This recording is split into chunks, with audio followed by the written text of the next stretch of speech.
यहाँ पर देखो फिश को अच्छे से हम लोग धो लिया है, धो करके फ्रेश कर लिया है। यहाँ पर देखो फिश में हम लोग थोड़ा turmeric powder, half tea spoon turmeric powder और थोड़ा सॉल्ट, चुटकी भर सॉल्ट देकर फिश को अच्छे से मिक्स कर लिया है। अब गैस में कढ़ाई चढ़ा दिया है और कढ़ाई में हम लोग दे दिया है मस्टर्ड ऑयल। यहाँ पर हम लोग 4 टीस्पून के हिसाब से 4 स्पून मस्टर्ड ऑयल दिया है। गरम हो गया है ऑयल। अब इसमें हम लोग फिश को छोड़ देंगे। फिश को अच्छे से फ्राई करना है, इसलिए ऑयल थोड़ा इसमें ज्यादा देना पड़ेगा, क्योंकि फिश फ्राई करने के टाइम ऑयल अगर कम दोगे तो फिर फिश का जो फ्राई है वो अच्छे से नहीं होगा, और अच्छे से फिश का फ्राई नहीं होगा तो फिश से कच्चा जो स्मेल है फिश का वो उभर कर आएगा। गैस को हाई फ्लेम में रख के ही फिश को फ्राई करना है। फिश को देखो ऐसे हम लोग फ्राई कर लिया है, ऐसे ही ब्राउन कलर होने तक फिश को फ्राई करना पड़ेगा। अब यहाँ पर हम लोग ले लिया है बैंगन। बैंगन को बीच में से ऐसे कट कर लो, कट करके अच्छे से धो लिया है। बैंगन के ऊपर हम लोग थोड़ा टर्मरिक पाउडर और थोड़ा नमक, हाफ टी स्पून नमक और half tea spoon turmeric powder मिला दिया है। अब इसको हम लोग फ्राई कर लेंगे। देखो कढ़ाई में बैंगन दे दिया है ऑयल में। अब इसको अच्छे करके फ्राई करना होगा, हल्का फ्राई होगा तो नहीं चलेगा। देखो बैंगन में ब्राउन कलर आ गया है, बैंगन फ्राई कंप्लीट हो गया है। अब इसको हम लोग कढ़ाई से उठा लेंगे। यहाँ पर देखो पोटैटो को ऐसे स्लाइस करके हम लोग कट कर लिया है, फिर इसको अच्छी तरह से धो लिया है। अब कढ़ाई में इसको भी अच्छे से फ्राई कर लेंगे। पोटैटो में नमक और हल्दी देने की जरूरत नहीं है, पोटैटो को छोड़ दो, थोड़ा सा अच्छे से फ्राई कर लो। यहाँ पर देखो पोटैटो को हम लोग फ्राई कर लिए है, ऐसे ही ब्राउन कलर होगा। अब देखो कढ़ाई में फिश को फ्राई करने के बाद जो ऑयल था उस ऑयल में ही ये रेसिपी पूरा होगा। ये ऑयल थोड़ा गर्म होने के लिए हम लोग रखेंगे। अब गरम हो गया है ऑयल, तो इस ऑयल में पहले ही हम लोग दे देंगे काला जीरा। हाफ टी स्पून के हिसाब से काला जीरा दो, ज्यादा देने की जरूरत नहीं है।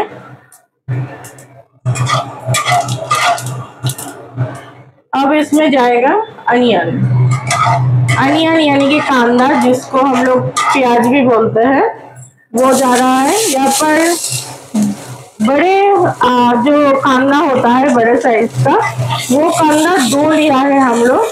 अच्छे से बारीकी से हम लोग चॉप कर लिया है कांदा को। बारीकी से ही चॉप करके दो तो फिर जल्दी ये फ्राई हो जाएगा, और जल्दी हो जाएगा तो गैस का भी बचत हो जाएगा, इसलिए बारीकी से चॉप कर ही दो। पर ये जो कांदा है, ये कांदा ऑलवेज लाल यानी कि रेड कलर का जो कांदा है वो देना पड़ेगा। आप लोग व्हाइट यानी कि जो सफेद कांदा है वो दोगे तो ज्यादा अच्छा नहीं हो, मतलब हो जाएगा लेकिन उतना अच्छा नहीं होगा, क्योंकि इस करने का जो टेस्ट है रेड करने का, वो करने का टेस्ट व्हाइट करने में उतना नहीं है, यानी कि व्हाइट ऑनियन में उतना टेस्ट नहीं है, इसलिए रेड अनियन ही दो, यही मैं बोलूंगी। अब इसको थोड़ी देर ऐसे ही हाई फ्लेम में रखकर हम लोग फ्राई करेंगे ब्राउन कलर होने तक, क्योंकि नहीं तो इसका जो कच्चा स्मेल है वो उभर कर आएगा, और कच्चा स्मेल उभर कर आएगा तो अच्छा नहीं लगेगा खाने में।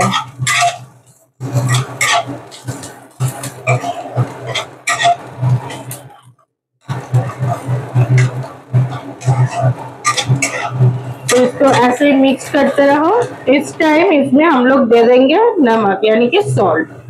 यहाँ पर हम लोग 1 टीस्पून दे रहे हैं, बहुत ज्यादा देने की जरूरत नहीं है, पहले कम ही दो।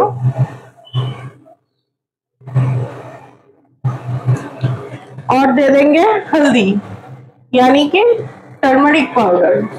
हल्दी भी हम लोग यहाँ पर 1 टीस्पून ही देंगे।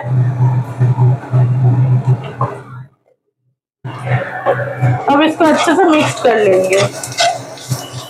गैस को थोड़ा मीडियम फ्लेम में इस टाइम कर दो, नहीं तो अनियन ज्यादा जल जाएगा तो जलने का बू आएगा उससे, तो अच्छा नहीं लगेगा। ये थोड़ा मीडियम फ्लेम करके उसको मिक्स करते रहो। अब इस टाइम इसमें जाएगा जीरा का पेस्ट। ये यहाँ पर हम लोगों के घर में जीरा का पेस्ट हम लोग पहले से ही बनाकर रखते हैं, इसलिए हम लोग जीरा का पेस्ट दे रहे हैं। ये पेस्ट हम लोग मिक्सर में किया है, आप लोग चाहो तो सिलबट्टे पे भी कर सकते हो। और अगर आप लोग के घर में अगर पेस्ट नहीं बनाते हो तो फिर जीरा का जो पाउडर आता है मार्केट में बनाए हुआ डार्क पाउडर, वो पाउडर भी यूज कर सकते हो। जो भी यूज करो 1 टीस्पून यूज कर लो, 1 टीस्पून से ज्यादा देने की जरूरत नहीं है। अब इस टाइम इसमें ऐड होगा अदरक का पेस्ट। अदरक हम लोग यहाँ पर 1 टीस्पून दिया है। अदरक का पेस्ट भी हम लोग जो किया है वो मिक्सर पे किया है, आप लोग चाहो तो सिलबट्टे पे भी कर सकते हो। इस टाइम हम लोग थोड़ा पानी दे रहे हैं क्योंकि मसाला का मिक्स होने के लिए थोड़ा पानी जरूरी है, नहीं तो मसाला नीचे जल जाएगा। अब इस टाइम इसमें ऐड होगा टमाटो। यहाँ पर हम लोग 1 टमाटो दिया है, बड़ा साइज का 1 टमाटो अच्छी तरह से चॉप करके दे दिया है। आप लोग चाहो तो अगर आप लोगों के पास अगर छोटे टमाटो है तो फिर 2 टमाटो दो। यहाँ पर अब हम लोग ऐड करेंगे ग्रीन चिली। ग्रीन चिली को बीच में से कट करके हम लोग ऐड कर दिए हैं। अब इसको भी अच्छी तरह से मिक्स कर लेंगे ऐसे। इसको गैस को मीडियम फ्लेम करके इसको थोड़ी देर के लिए भूनेंगे मसाला को। मसाला को अच्छी तरह से भूनना जरूरी है, अच्छी तरह से नहीं भूनोगे तो मसाला का कच्चा जो स्मेल है वो उभर कर आएगा। अब देखो मसाला थोड़ा सॉफ्ट हो गया है, ऐसे ही थोड़ा सॉफ्ट जब हो जाएगा तब इसमें हम लोग पोटैटो को दे देंगे, जो पोटैटो पहले से ही हम लोग फ्राई करके रखते थे। ये पोटैटो को देकर इसको अच्छे से मिक्स करके हम लोग थोड़ी देर के लिए फ्राई करेंगे।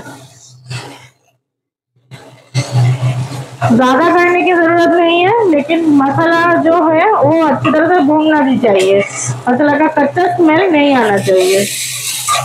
गैस को हाई फ्लेम में ऑलवेज रखो, इस टाइम रखकर इसको फ्राई करो।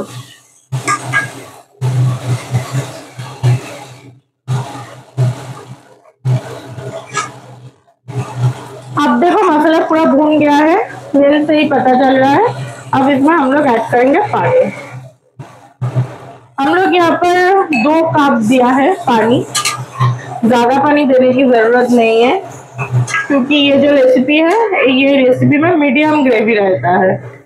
अब इसको मसाला के साथ पानी को अच्छे से मिक्स कर लो, मिक्स करके इसको ऊपर से ढक दो। गैस को थोड़ी देर हाई फ्लेम में रखो 5 मिनट्स, फिर 5 मिनट्स बाद गैस को मीडियम फ्लेम कर देना है। अब देखो 5 मिनट्स हो गया है, देन हम लोग ढक्कन उठा लेंगे। आप इसमें इसको थोड़ा हाई फ्लेम में कर देंगे, थोड़ा ही नहीं पूरा ही हाई फ्लेम करेंगे और पहले चेक कर लेंगे पोटैटो को। पोटैटो पूरा सॉफ्ट हो गया है, देन आप इसको थोड़ा मीडियम कर दो। मीडियम करके फिश और बैंगन का जो हम लोग फ्राई करके रखे थे वो इसमें ऐड कर देंगे। अच्छी तरह से ग्रेवी में इसको मिक्स कर देंगे।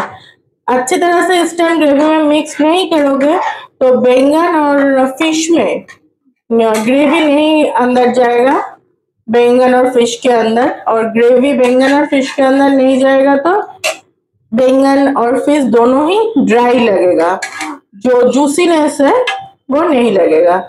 अब गैस को हाई फ्लेम कर दो, इसको ऐसे इसके अंदर डिप कर दो। अब इसमें हम लोग ऐड करेंगे धनिया के पत्ते। धनिया के पत्ते को पहले से ही हम लोग अच्छी तरह से धो लिया है, धोकर फ्रेश करके फिर बारीकी से चॉप कर लिया है। अब इसको हम लोग इसमें ऐड कर देंगे। धनिया के जो पत्ते हैं ये पत्ते इस टाइम ही देना पड़ेगा क्योंकि पत्ते को देने के बाद इसको 5 मिनट ऐसे ही हाई फ्लेम में छोड़ना पड़ेगा, नहीं तो पत्ते का जो स्मेल है धनिया की पत्ते का, तो वो स्मेल ग्रेवी में अच्छी तरह से मिक्स नहीं होगा और वो स्मेल ग्रेवी में मिक्स नहीं होगा तो अच्छा नहीं लगेगा। अब इस टाइम सबसे जो महत्वपूर्ण काम है वो है 1 स्पून लो, फ्रेश 1 स्पून उसमें डिप करो और थोड़ा ग्रेवी लो और टेस्ट कर लो कि नमक यानी कि सॉल्ट ठीक ठाक है कि नहीं।